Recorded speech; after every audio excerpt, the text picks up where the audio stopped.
Diuretic therapy management हम पढ़ेंगे अगली दफ़ा विद आइनोट्रोपिक सपोर्ट कि सपोर्ट कैसे चलानी है, जो कि वो दूसरा बड़ा मसला है जो हमारे डॉक्टर्स अक्सर नहीं प्रिस्क्राइब सही से कर पाते कि मरीज़ का बीपी नहीं आ रहा, अब इसको सपोर्ट चलानी है। क्या चलाएं? डोपामिन चलाएं, डेब्यूटामिन चलाएं, नॉरपिन चलाएं, क्या चलाएं इसको और क्यों चलाएं? ये फर्ज करें कंसल्टेंट ने कह दीजिए इसको डोपामिन चला दें, क्यों चलाऊँ मैं इसको डोपामिन? किस वजह से इसने कहा है डोपामिन? डेब्यूटामिन क्यों ना चलाऊँ इसको मैं, या नॉरपिन क्यों ना दूँ इसको मैं, ठीक है ना? तो वो उसके ऊपर। सो ऑन आइदर वे, दोनों में से कोई भी है, you have to attach the oxygen. ये तो आपने करना ही है, आप ऑक्सीजन अटैच करेंगे उसको, बेड पे कंफर्टेबल करेंगे उसको, जिस पोजीशन में भी वो कंफर्टेबल है, प्रॉपर पोजीशन में कंफर्टेबल है, वो बैठा हुआ सिटिंग पोजीशन में कंफर्टेबल है। धक्का नहीं लगाना एक चीज़ पे कि जी आप टेक लगा के बैठे हो, नहीं बैठा जा रहा टेक लगा के, तो बैठा दें उसको, ठीक है ना? सिटिंग पोजीशन में कंफर्टेबल है, सिटिंग पोजीशन में बैठा दें उसको, पीछे तकिए रख दें, किसी बंदे को बिठा दें पीछे उसके, ताकि वो पेशेंट कंफर्टेबल पोजीशन में बैठा हो बेड के ऊपर जाए, ठीक है ना? नाउ द कंडीशन जो आपने देखी है वो कार्डिक फेलियर है। अगला डिसीजन आता है डायूरेटिक्स का।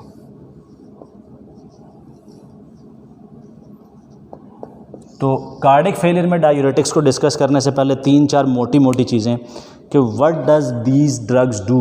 अब डायूरेटिक्स कितनी तरह के होते हैं जो कॉमन प्रैक्टिस में हमारे पास हैं? 3 तरह के डायूरेटिक्स, लूप डायूरेटिक्स हैं, थायजाइड लाइक डायूरेटिक्स हैं और पोटाशियम स्पेयरिंग डायूरेटिक्स हैं। तो लूप डायूरेटिक्स में अवेलेबल ऑप्शन हमारे पास कौन सी होती है? फ्रूसमाइड जो, ठीक है ना? थायजाइड लाइक डायूरेटिक के अंदर हाइड्रोक्लोरोथायजाइड ओरल फॉर्म में आता है, इंजेक्टेबल फॉर्म में नहीं आता हमारे पास। पोटाशियम स्पेयरिंग डायूरेटिक्स में हमारे पास कौन सी ऑप्शन होती है? स्पाइरोनोलेक्टोन, कॉमनली एल्डेक्टोन के नाम से जो आती है, ओरल फॉर्म में अवेलेबल होती है। तो एमरजेंसी में ना थायजाइड लाइक डायूरेटिक का रोल है कोई, ना ही पोटाशियम स्पेयरिंग डायूरेटिक का रोल है कोई। तो first line option in fluid overload state, in cardiac failure state is loop diuretics, ठीक है ना? अब लूप डायूरेटिक्स करते क्या हैं?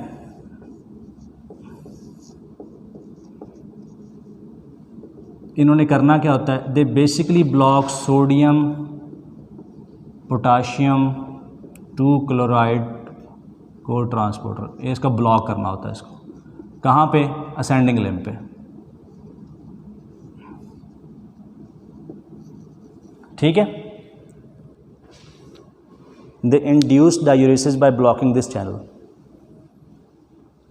अब जब ये इसको ब्लॉक करते हैं, डायूरेसिस होती है, they create a hypotensive state, intravascular contraction होती है, ब्लड वॉल्यूम थोड़ा सा कम होता है। उसकी कंपनसेशन में क्या होता है? रेनिन रिलीज होता है। फिर they stimulate the release of renin, renin release होता है which in turns activate the angiotensin, RAS system को एक्टिवेट करता है।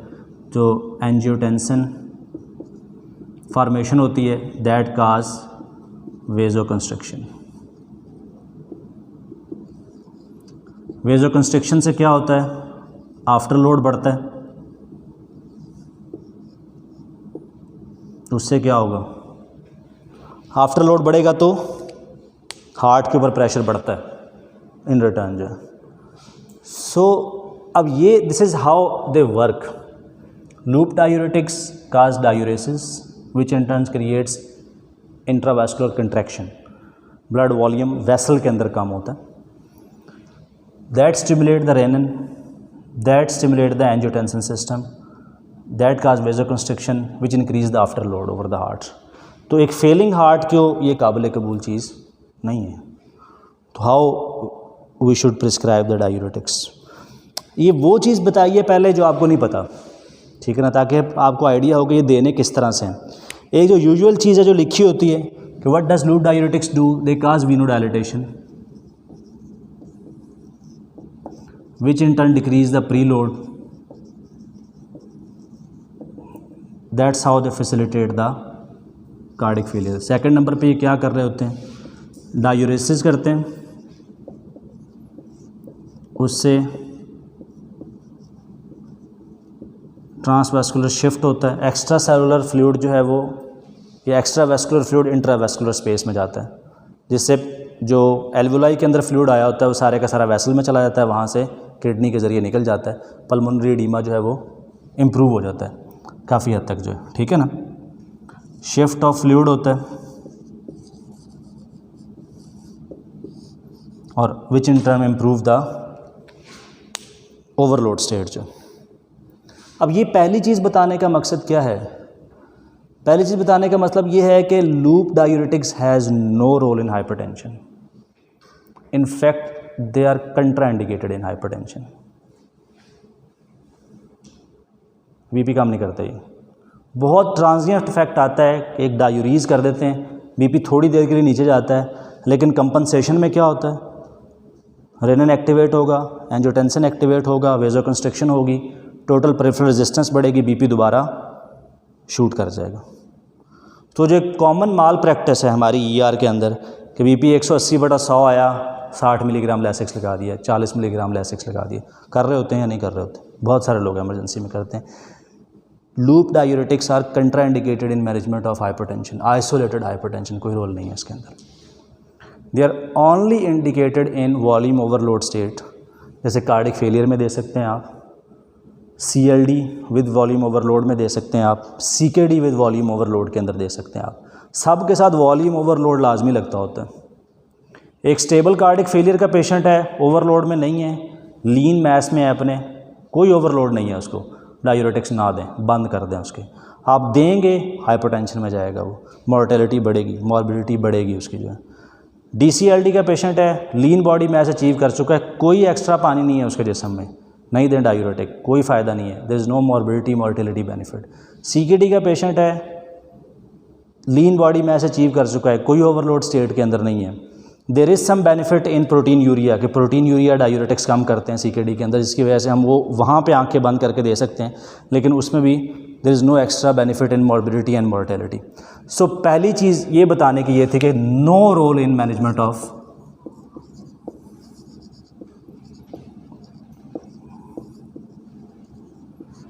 हाइपरटेंशन, नहीं देना है आपने नीचे बैठ के कभी भी। अब देना किस तरह से है इसको? अब हार्ट फेलियर के अंदर बेसिकली हम हो क्या रहा होता है, हार्ट के ऊपर प्री लोड बढ़ रहा होता है, अपनी कंट्रैक्टिलिटी हार्ट की कम हो रही होती है, और सिस्टोलिक डिसफंक्शन है उसका, आफ्टर लोड बढ़ रहा होता है इधर से लो कार्डिक आउटपुट की वजह से। ये तीनों चीज़ें मिल के हार्ट की आउटपुट जो है वो कम कर रही होती, ठीक है ना। तो अब हमारी इफ़ेक्टिव थेरेपी क्या होती है कि हम वो चीज़ देते हैं जिससे प्री लोड कम हो, कंट्रैक्टिलिटी थोड़ी सी बेहतर हो हार्ट की जो है, और आफ्टर लोड भी कम हो। तो हमारे एम क्या होते हैं हार्ट फेलियर को मैनेज करने के, ER के अंदर भी और OPD के अंदर भी? We usually give drugs to decrease pre load, to decrease after load and to increase contractility of the heart. ये तीन चीज़ें हम कर रहे होते हैं जिसकी वजह से हम दे रहे होते हैं ड्रग्स जो। तो एक चीज़ हमने देखी कि ये आफ्टर लोड इंक्रीज़ करता है, yes, the decrease the pre load.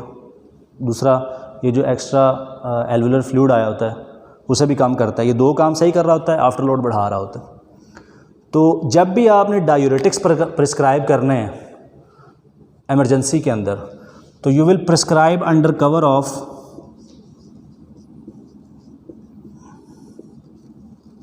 Vasodilators और आयनोडाइलेटर्स।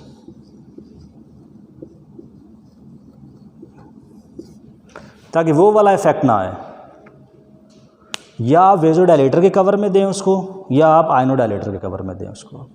वेजोडाइलेटर कौन से होते हैं? नाइट्रेट्स, आइसोकेट।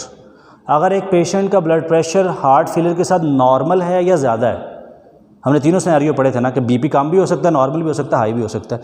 अगर नॉर्मल है या ज़्यादा है तो फिर आपने क्या साथ चलाना है? आइसोकेट चलाना है, बेशक लो डोज पे चला दें, ताकि वो आफ्टर लोड कम रखे, प्री लोड भी कम रखे, उसके साथ आप डायूरेसिस कर दें उसके, ठीक है ना। या अगर उसका बीपी लो है, लाइक 100 सिस्टोलिक से कम है, 100 systolic is a cut off, 100 systolic से कम है, तो फिर क्या करें आप? फिर आयनोडाइलेटर दे दें। आयनोडाइलेटर से मुराद क्या है? The drug which has effect on beta receptors, beta 1 as well as beta 2।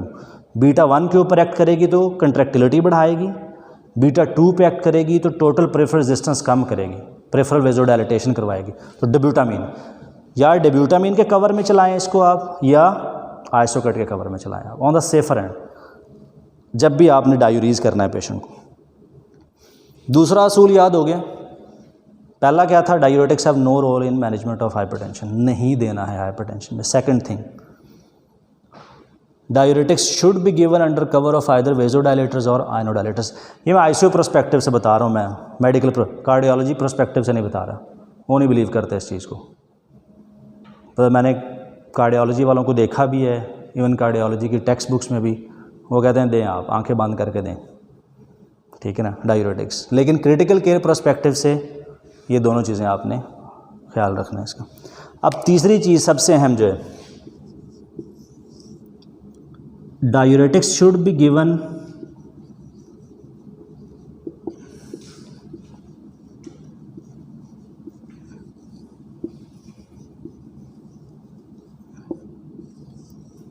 with appropriate effective dose।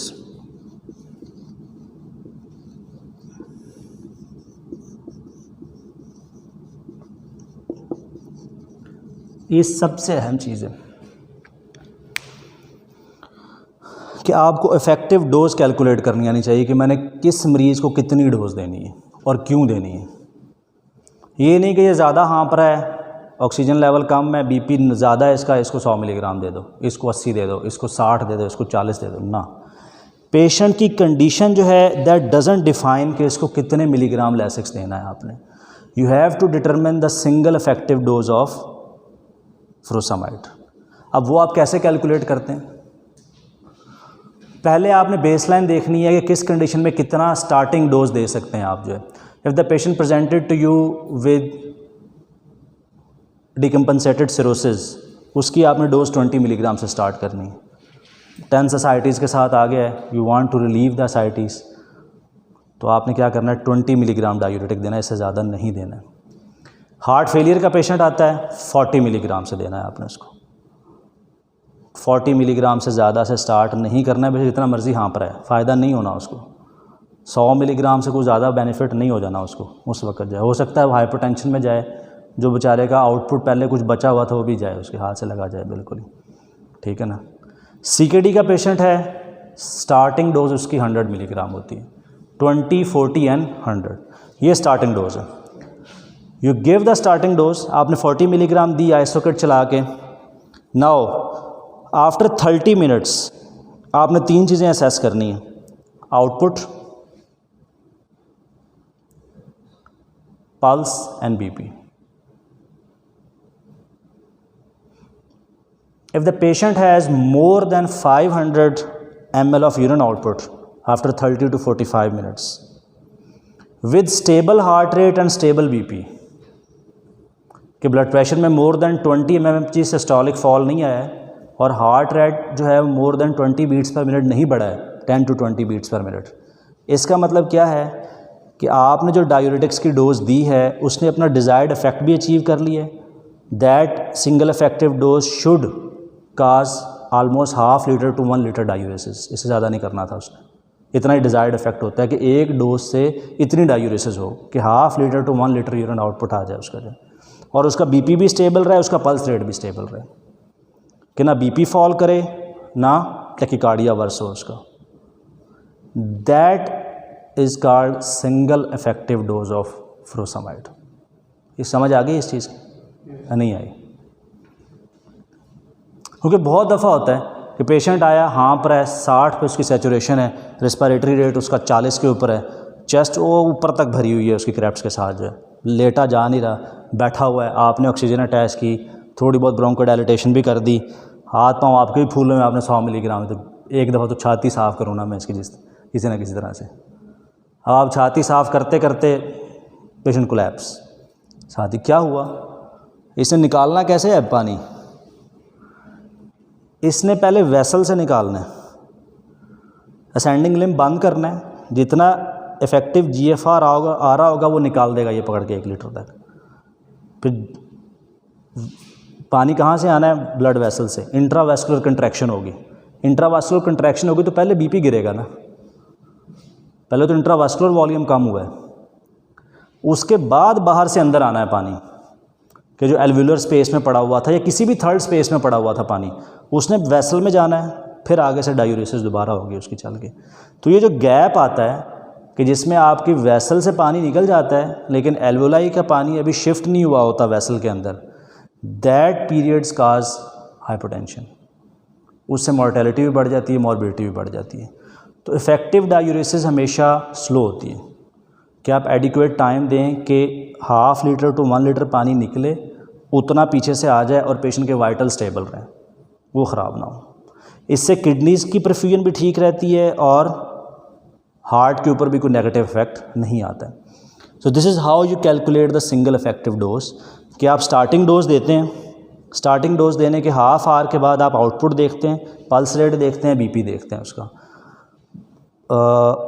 उसका आउटपुट 500 ml से ज़्यादा है, लीटर से ज़्यादा भी हो तो ठीक है, पल्स रेट स्टेबल है, बीपी स्टेबल है, ये सिंगल इफेक्टिव डोज है। अब यही देनी है आपने, रिपीट करनी है।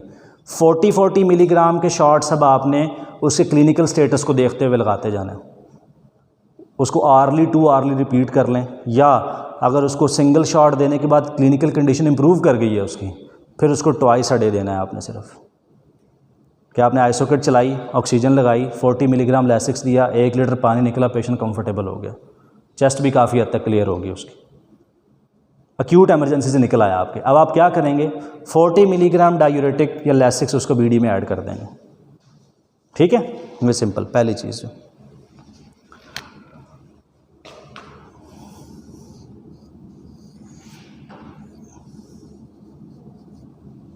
साइड इफ़ेक्ट्स क्या होते हैं लैसिक्स के? हाइपोकलीमिया हो सकता है, हाइपोटेंशन हो सकती है उसको जो है, और हाइपोनेट्रीमिया बहुत long standing diuretic therapy usually cause, yes, ototoxicity हो सकती है, इडियोसिंक्रेटिक रिएक्शन होता है, किसी वक्त भी आ सकती है, ठीक है ना। और रीनल इंजरी वर्स करता है, रीनल इंजरी भी काज करवाता है, इंट्रावास्कुलर कंट्रैक्शन करके, जो ना ये ज़हन में होने चाहिए आपके। अब आ जाते हैं अप टाइट्रेशन कैसे करनी है आपने। फ़र्ज़ करें 40 मिलीग्राम आपने दिया, आधे घंटे बाद नहीं आया, यूरिन 200 ml आया, सिर्फ उसका 100 ml यूरिन आया, बीपी स्टेबल है, पल्स रेट स्टेबल है, उसका आप क्या करेंगे, you will double the dose. जहाँ 20 दिया था वहाँ 40 देंगे अगला, जहाँ 40 दिया था वहाँ 80 या 100 मिलीग्राम देंगे, जहाँ 100 मिलीग्राम दिया था वहाँ पे 200 मिलीग्राम देंगे। नहीं आया तो आपका डिज़ायर्ड रिस्पॉन्स अचीव नहीं हुआ, चूँकि आप ओवरलोड चाह कह रहे हैं, डायूरेटिक क्यों दे रहे हैं, ओवरलोड ख़त्म करना है ना आपने। कैसे ख़त्म करना है, यूरिन के रास्ते निकालना है वो सारा पानी जो है थर्ड स्पेस में निकला हुआ है, जो एल्वुलर स्पेस में आया हुआ है, लेकिन निकालना इस तरह से है कि ना हार्ट पे नेगेटिव इफेक्ट जाए ना किडनीज़ पे जाए। 30 मिनट टू 45 मिनट्स के बाद, इतना टाइम आपने देना है पहली डोज को इफेक्ट करने में। तो आप डबल करते जाएंगे। When you say that patient is resistant to diuretics, कब कहेंगे आप? नहीं, when the patient doesn't give respond to 200 milligram shot. Total dose से हमारा लेना देना नहीं है, टोटल डोज तो इसकी है ही नहीं है। आप 2-3 ग्राम तक भी दे सकते हैं डायूरेटिक पूरे दिन में, कंडीशन जब तक इम्प्रूव नहीं हो जाती पेशेंट की, ठीक है ना। लेकिन मसला टोटल डोज का नहीं है, मसला सिंगल इफेक्टिव डोज का है। किस डोज को कहें कि हाँ इस पर रिस्पॉन्स आ गया मेरा? 200 मिलीग्राम। 200 मिलीग्राम से ऊपर सिंगल शॉट नहीं देना आपने पेशेंट को। मैक्सिमम सिंगल डोज जो आप दे सकते हैं एक वक्त के अंदर, वो कितनी है? 200 मिलीग्राम। 200 मिलीग्राम लैसिक्स दिया आपने, आधे घंटे बाद कोई आउटपुट नहीं है पेशेंट का। Now the overload state is resistant to diuretics, ये डायूरेटिक रेजिस्टेंट हो चुकी है। अब क्या करेंगे आप?